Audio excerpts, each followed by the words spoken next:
Hey folks, Matthew Weiss here, WeissAdvice.com and Weiss Advice here on YouTube. Welcome to Philosophy Friday, which today is happening on a Saturday because I'm traveling, but it's happening and that's what counts, right?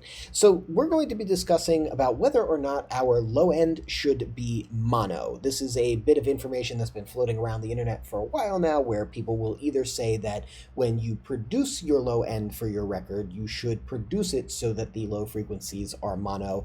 And sometimes I hear it said that when you are mixing or mastering, you should fold your low end into mono, as in summing it down into mono. I want to make that distinction because those are not quite the same thing, and I think that they get maybe a little bit of a different analysis here. But I want to talk about where this is coming from and why this is said, and maybe analyze and dissect and get to the bottom of whether or not this is true, and if so, how true. So where does this whole thing about monoing our low end come from? Well, it comes from the vinyl days. In vinyl, the way that it works is you have lacquer, and within that lacquer you have grooves cut, and the grooves are little kind of curved V-shaped things. And as the stylus rolls over that, it has a little radial movement as well as the vertical movement, and the vertical movement is going to give us our stereo information. Now, this is a really cool construction, and it allows us to get one stylus giving us two pieces of information, which gives us stereo. The little bit of a compromise here, though, when we go from a mono vinyl playback to stereo vinyl, is that we lose a little bit of the amplitude because we can really only get so much complete depth out of that little V shape. And so if we have too much stereo information, we get too much vertical movement, and the stylus pops on out, and the record skips, and then people can't listen to the record anymore, and that's bad. So that's where that's coming from. Now, that doesn't mean that you can't have stereo bass in your vinyl records. It just means you have to be careful when you're doing it. Your mastering engineer is going to have to make sure that there isn't too much amplitude on one side and causing that skip to occur. But as long as that amplitude threshold isn't being exceeded, then you are going to be able to run a stereo bass. It will work. Now, more so in today's day and age, we don't have grooves and we don't have styluses. We have digital reproductions, and they do not have those same limitations. So there really is nothing stopping us from having a stereo bass when we are printing down to digital. But does that mean it's a good idea? Well, people have argued that it's not, and there's a couple of reasons why, or at least why they say in theory it's not such a great idea. The first one is localization. People will say you cannot localize low frequencies. And I'm not convinced that's the case, but let's do a little bit of a dissection here. Let's grab a sine wave and let's set it to 60 hertz. I think that we can all agree that 60 hertz is a low tone. I'm going to play the sine wave and I'm going to pan it around, and we're going to see whether or not we can hear it.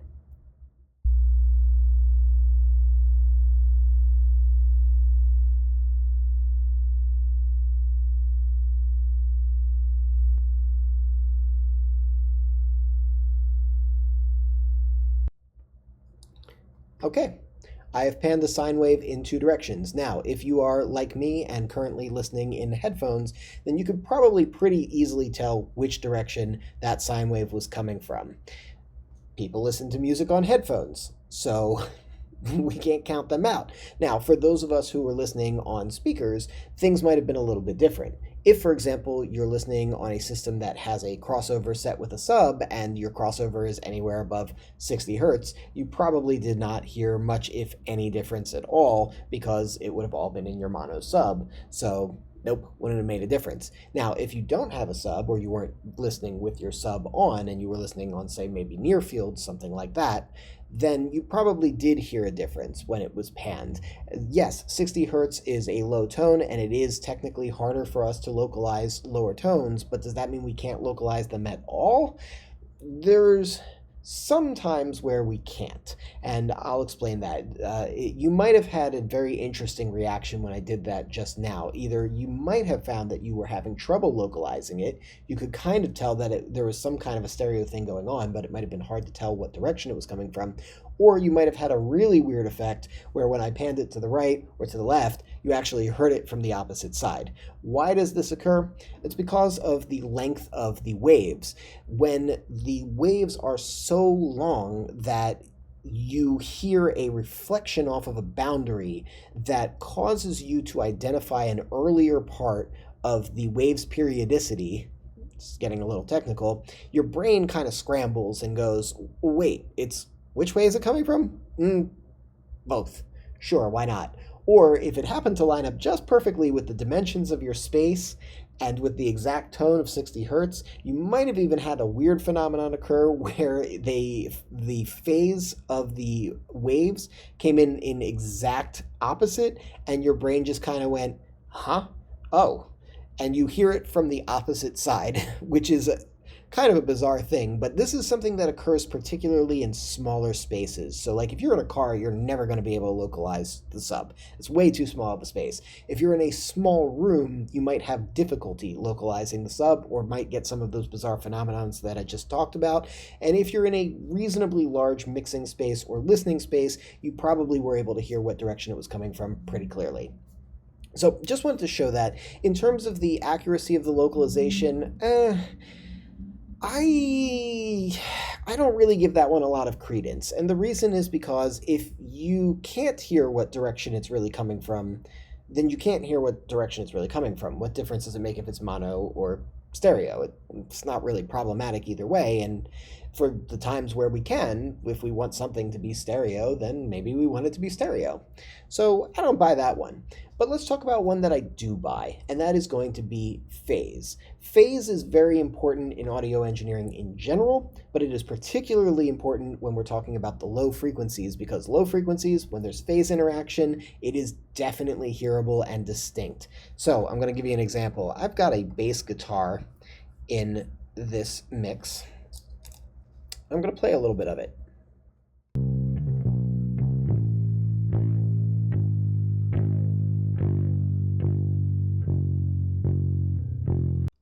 Now, I'm going to play producer here and pretend that I want a stereo bass. How am I going to do that? I'm going to use what's called a Haas delay.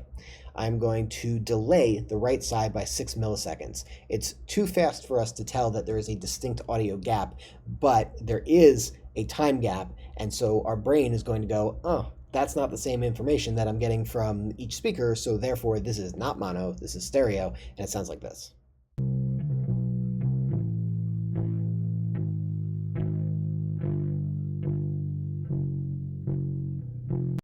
And you might think to yourself, hey, that's actually really cool. Maybe I want that in my record. Well, maybe you do, but be really, really careful. I'm going to show you why we have to be very cautious when doing this kind of stuff, particularly with bass. When we play our records back, they don't always play back in stereo systems. Sometimes they play back over mono systems. Mono systems are actually really common. Nightclubs, department stores. If we're standing far away from our laptop, even though it's technically stereo, it's going to start to become mono. If we're holding our phone vertically, mono, right? So mono playback systems are actually very common. We have to be making sure that our mixes translate to mono. It doesn't have to be perfect in mono, but it has to work. Let's see if this works in mono. I'm going to fold this bass into mono, and as I play it back, I'm going to unbypass my little Haas delay here.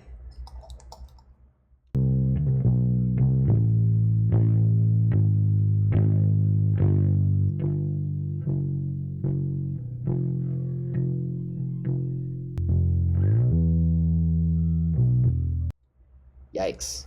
It's like I high-passed my bass, right? This is why we need to be very, very cautious. When in doubt, leave it out. There are certain genres where we really expect a lot of mono playback. EDM in particular is one of them because it's designed to play back in dance clubs. It's designed to play back in festivals. And even when it's not and it's being played in listening systems, anytime there's a listening system with a sub, effectively if there's a single sub, it's going to take the low frequencies and fold it into mono. So how do we deal with that?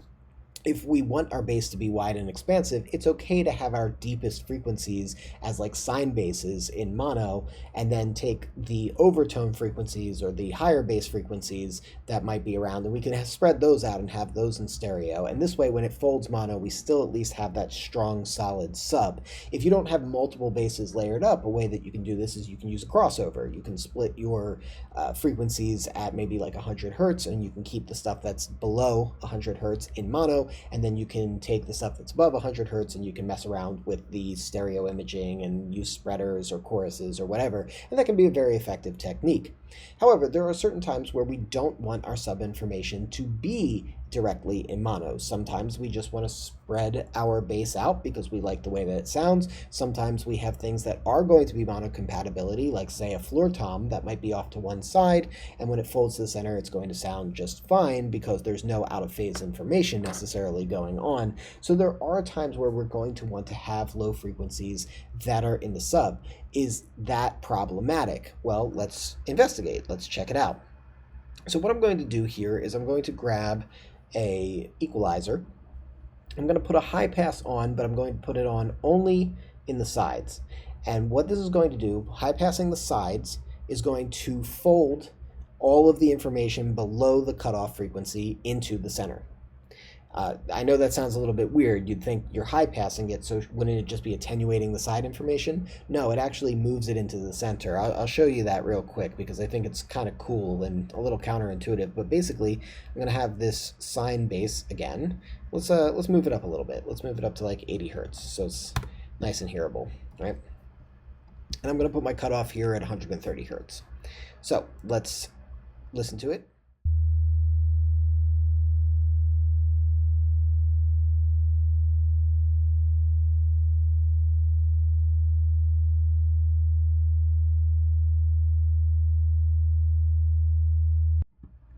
So when we high pass the side, it just moves everything into the center. Now what I'm going to do is I'm going to take this mix, and we've got floor tom panned off to the right. We've got a rack tom that's got some bass information panned off to the left. We've got a kick, which I've, oh my God, put reverb on. Oh no. And I've got a bass with chorus on it. So I'm going to play it. And as I play it back, I'm going to then bring in my EQ so we can hear the difference between just hearing it regularly versus hearing it with the monofold.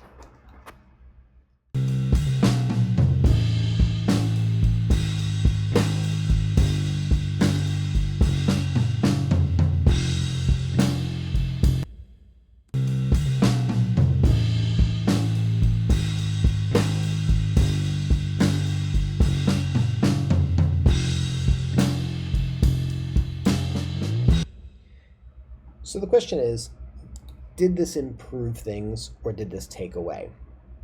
Well, I don't think it's very clear because I think in some ways it did improve things, and in other ways I think it took things away. So let's dissect a little bit where it worked and where it didn't. First of all, I think that it made the kick punchier. Why did it make the kick punchier? Well, I'll show you why. We have this reverb on the kick, right? Sounds like this.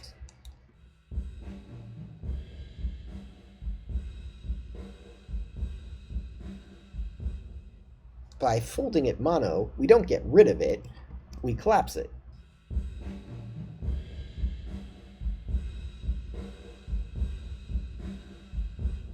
And what's happening is all that energy, now instead of being in the spread, is being pushed into the center. So it's collapsing and the energy is coupling in on itself, giving us more impact right in the middle. If I bring in our regular kicks, and do a quick little before and after,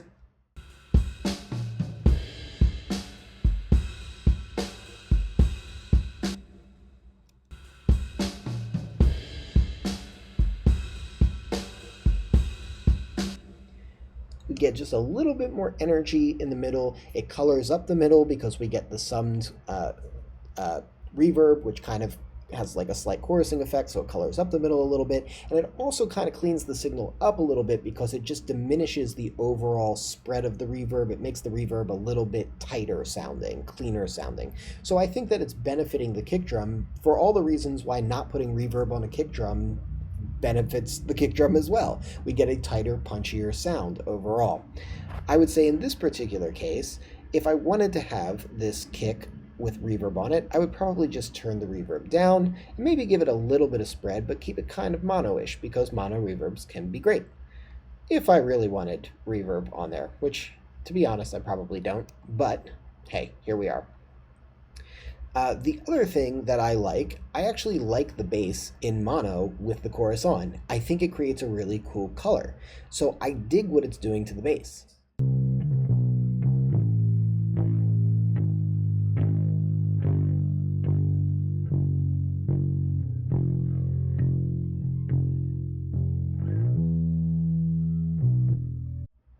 It's just a cool sound. It preserves a very little bit of that stereo spread because it's not removing all of it, but then that chorus effect, when it folds on top of itself, it creates this kind of fuzzy, hazy sound, which I think kind of works in a neat way. So yeah, that's kind of cool. Uh, where I don't think it works at all is the floor tom in particular. The tom drums in general, but the floor tom in particular here. I'm going to solo up the floor tom real quick. So this is what the floor tom sounds like. Okay, so it's panned, it's solid. Now, I'm going to take my high pass here, and I'm going to bring it in.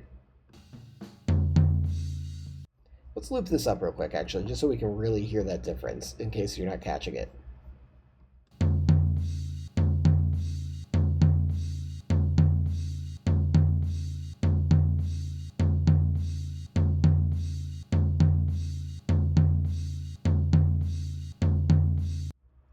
That to me is a little weird. What's ending up happening is that the high frequencies of the tom drum are staying off to the right, but the low frequencies are being summed mono, and because there's some phase rotation going on, it almost sounds like it's actually slightly to the left. So like the fundamental of the tom is being separated from the higher frequencies of the tom, and it's just a really bizarre sound, and I don't care for it at all. And you know, my corner frequency is pretty high, but even if I switch to a lower corner frequency, we're still going to have that effect to a certain degree.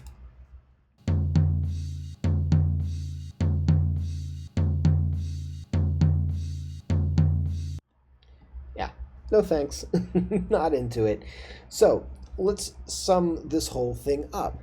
Is there reason to keep the low end mono? I think that there are certain conditions where keeping the low end mono from a production point of view as we're making the sounds certainly has some benefits. That phase thing can be pretty darn important. So it's something at the very least to be cognizant of. If we do decide to do a stereo bass, I don't think that there's a rule against it. I think we just have to know the intention for the record and also make sure that when we do it in mono that it like when we check it in mono that it doesn't completely fall apart here. So, you know, that could come down to just how we set the parameters. Like if you're doing some kind of a stereo thing, sum it into mono first and then figure out what your timing should be or what your parameters should be.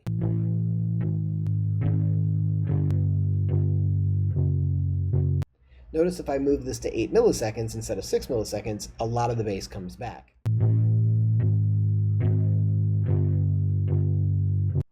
But I'm still going to have that stereo effect. So if you're doing a stereo bass thing, even do some of the sound design with your monitoring in mono so that you know what you're going to get for a mono fold. Now, in terms of doing this as part of a mix step or a mastering step, I would say be very cautious. It's probably better to address things on a track-by-track basis and really be specific about what you want. If you want the reverb off of your kick drum to be tighter and you want a punchier kick drum sound, maybe just mute the reverb entirely or collapse it to mono or partially to mono or high pass it or something like that and address it here.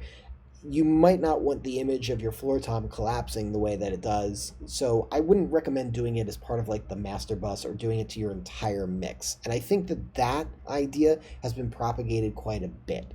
So address it on like a track-by-track basis, but don't mess up the imaging of your otherwise really nice sounding drum kit simply because there's some information on the internet that might lead you to believe that it's a good idea. Okay, let's wrap up here. I think I said my piece. If you dig this video, hit that like button. If you want to catch more videos like this, hit subscribe with the bell notifications so you get notified. And you know what we say here at Weiss Advice. We are musicians, sound is our instrument, and I will catch you next time.